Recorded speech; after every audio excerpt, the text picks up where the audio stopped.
Ndabasuje mbaye ikaze kuri Rwanda Update News. Abakozi ba leta bose bagiye kuba bakongererwa umushahara ahangaha mu Rwanda bitewe nuko ibicuruzwa ahangaha mu Rwanda bikomeje kugenda bihenda uko bwije nuko bukeye. Ndabaha nk'urugero rw'ibicuruzwa bikomeje kugenda bizamuka uko bwije nuko bukeye. Murabizi ko gaze hano mu Rwanda bashe kuba yazamuka cyangwa se iri gwenda uko bwije nuko bukeye, ikaba iri kugenda igora abaturage n'abaturarwanda bose, tutirage n'abakozi ba leta bose. Mu by'ukuri ukabona ko biri kugenda bibagora bituma bangamira kuba babona iyo gaze cyangwa se no kuba bagubona amafaranga kuba yagura gaze, bikaba biri kugenda bimugora. Si ibyo gusa, mu by'ukuri byabashe kuba byazamuka cyangwa se kugenda bigora umukozi wa leta. Mu by'ukuri murabizi ko n'ingendo ahangaha mu Rwanda amafaranga y'ingendo yabashe kuba yazamuka. Ubwo ndabaha nk'urugero, ushobora kuva mu ntara imwe ujya mu yindi ntara, amafaranga uri kuba wakishyura nk'amafaranga 20,000 yonyine akuvana mu ntara imwe kujyana nko mu mujyi wa Kigali, ugasanga n'amafaranga menshi cyane. Kuba wakibona aya mafaranga biri kugenda bigora abantu cyangwa se n'abandi bantu bose bakora mu nzego za leta. Mu by'ukuri ukabona ko biri kugenda bibangamira. Si ibyo gusa, byabashe kuba byazamuka. Murabizi ko na mituweli ahangaha mu Rwanda ubwo yabashije kuba yazamuka cyangwa se igahenda, aho yavuye ku mafaranga 3,000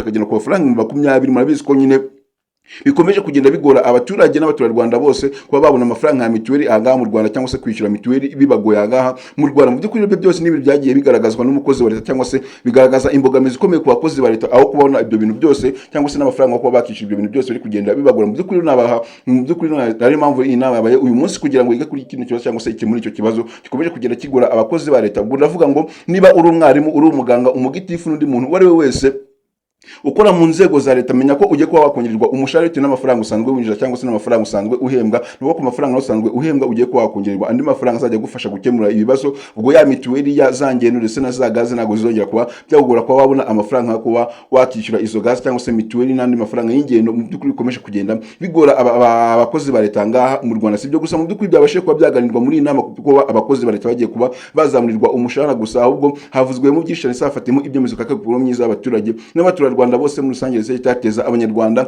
bose imbere. Muri iyi nama rero hakaba havugiyemo ko leta igiye kuba yagabanya amafaranga ya mituweli, nubwo mu by'ukuri byari bisanzwe bigaragara ko amafaranga ya mituweli yabashe kuba yazamuka, ariko bikaba bikomeje kugenda bigaragaza imbagara rikomeye cyane kuba abaturage batari kubona amafaranga ya mituweli kuba bakishyura. Bakabakomeza bagenda bavuga ko mituweli batazabasha kuba bayishyura mu gihe amafaranga ya mituweli atarasubira ku mafaranga 3,000 nk'uko byari bisanzwe bimeze. Gusa kuri ubu ngubwo byose byagiye bigaragazwa n'abaturage. Ari impamvu iyi nama yabaye uyu munsi kugira ngo ibashe kuba yakemura ibyo bibazo by'abaturage bagenda bahura nabyo. Amafaranga ya mituweli akaba agiye kuba yagabanuka amafaranga 5,000. Ubwo ndavuga ku bantu bari mu cyiciro cya nyuma cyangwa se abantu bazishyura amafaranga 20,000 bya mituweli, ndavuga bari mu cyiciro cya nyuma nyine, amafaranga yabo agiye kuba yagabanuka amafaranga 5,000 kugira ngo ajye bafasha byibuze kwishyura mituweli bitabagoye.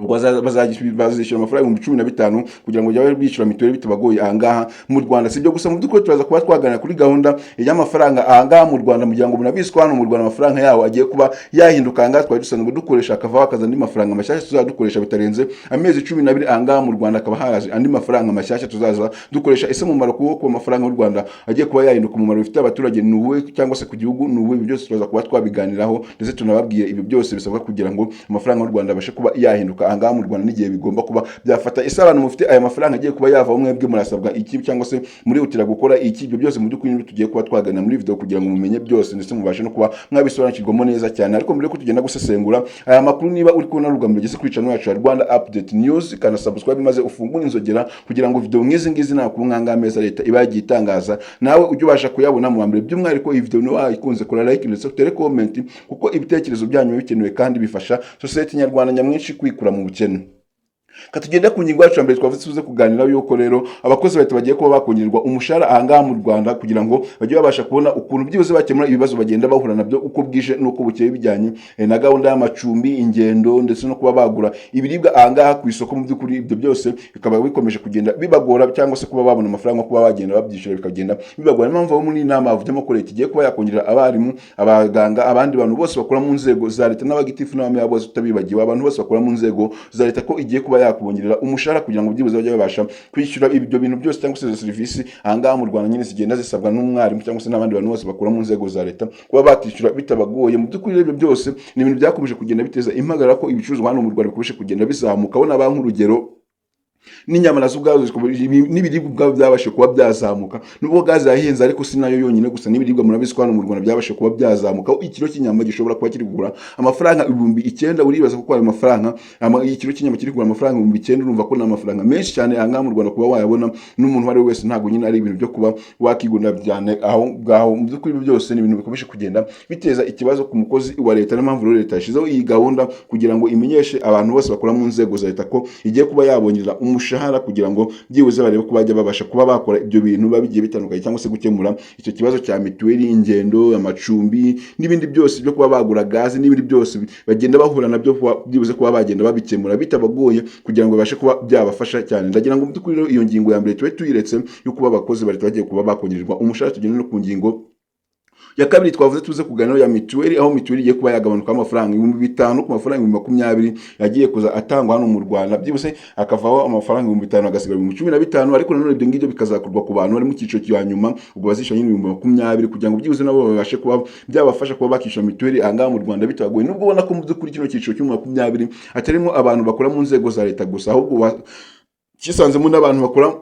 usanga ari abahinzi, ariko mu by'ukuri kino cyiciro cy'ibihumbi 20,000 bavuze ko kizakigendamo abantu bafite kuba bayo cyangwa se bakora mu nzego za leta, ariko ugasanga harimo n'abahinzi, kandi mu by'ukuri abahinzi bari bavuze ko bazajya bagenda mu byiciro biba bigiye bitandukanye cyangwa se biri hasi, ariko ugasanga kino cyiciro cyagiye mu 20,000 n'abahinzi, kandi kiri kugenda kibagora kubona amafaranga, bikaba biri kugenda bibagora uko bwije nuko bucyana. Niyo mpamvu rero iyi nama yabaye uyu munsi kugira ngo ibashe kuba yakemura icyo kibazo, nubwo hari abaturage bagiye basaba kuba bahinduzwa ibyiciro, kuri ubu bakaba batarabona message cyangwa se ubutumwa bugaragaza ko babashe kuba bahinduzwa ibyiciro. Ibyo byose mu by'ukuri abaturage kandi bakaba bari kubona ko ukwezi kugiye kuba kwashira kwa gatandatu kugira ngo batangire kwishyura mituweli ahangaha mu Rwanda mu kwezi kwa karindwi. Murabizi ko mituweli nibwo izatangira kuba yatangwa ahangaha mu Rwanda. Mu by'ukuri ibyo byose ni ibintu bikomeza kugenda bigaragaza abaturage cyangwa se imbogamizi zigiye zitandukanye ku baturage, kuba mituweli nyine ubwayo itarabasha kuba yasobanukirwa neza cyane, cyangwa se abaturage babashe kuba babanya gahunda neza cyane mituweli n'ukuntu ibashije kuba yahagarara. Nubwo benshi muzi ibyiciro murimo, gusa nanone hari abantu basabye kuba bahindurizwa ibyiciro bakajya mu byiciro bifuza, cyangwa se bazajya babona ubushobozi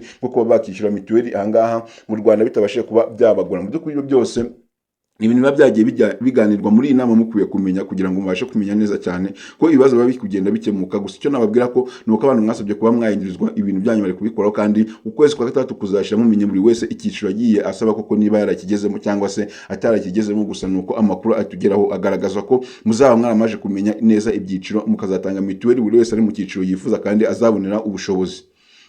Nagira ngo mvuze ko tugende ku ngingo yacu ya gatatu turi buze kuganiraho yuko amafaranga ahangaha mu Rwanda agiye kuba yahinduka. Ahangaha twari dusanzwe dukoresha kava kaza amafaranga mashyashya tuzadukoresha bitarenze amezi 12 hano mu Rwanda. Mu by'ukuri ubwo ndavuga abaturage mwese mufite amafaranga ahangaha dusanzwe dukoresha ahangaha agiye kuba yavaho, mwihutiye kugenda kuyahinduza kuri banki kugira ngo babagurane bahereze n'amafaranga mashyashya. Ubwo aya mafaranga nyine azaza, kuko mugomba kwihutira bitarenze amezi 12 kuko mu wundi mwaka nibwo aya mafaranga mashyashya tuzaba atangiye gukoreshwa ahangaha mu Rwanda. Mu by'ukuri rero abaturage mwese musabwe kugenda guhinduza ayo mafaranga yanyu musanzwe mufite kugira ngo ubwo amafaranga azaza muzahite muhabwa ingurane yayo bitabashije kuba byabagora, kuko nimutinda kuyahinduza amafaranga muzajya hinduzwa mu cyiciro cya banki cyangwa se kuri ishami rya banki cyangwa se no mu makuru banki nkuru y'u Rwanda. Ahangaha mu Rwanda honyine niho wazajya habasha kuba hahindurizwa ayo mafaranga yose yonyine ahangaha mu Rwanda, akaba ariho azajya agenda akoregitingirwa. Murumva ko musabwe kwihutira kugenda nyine kuyahinduza hakiri kare.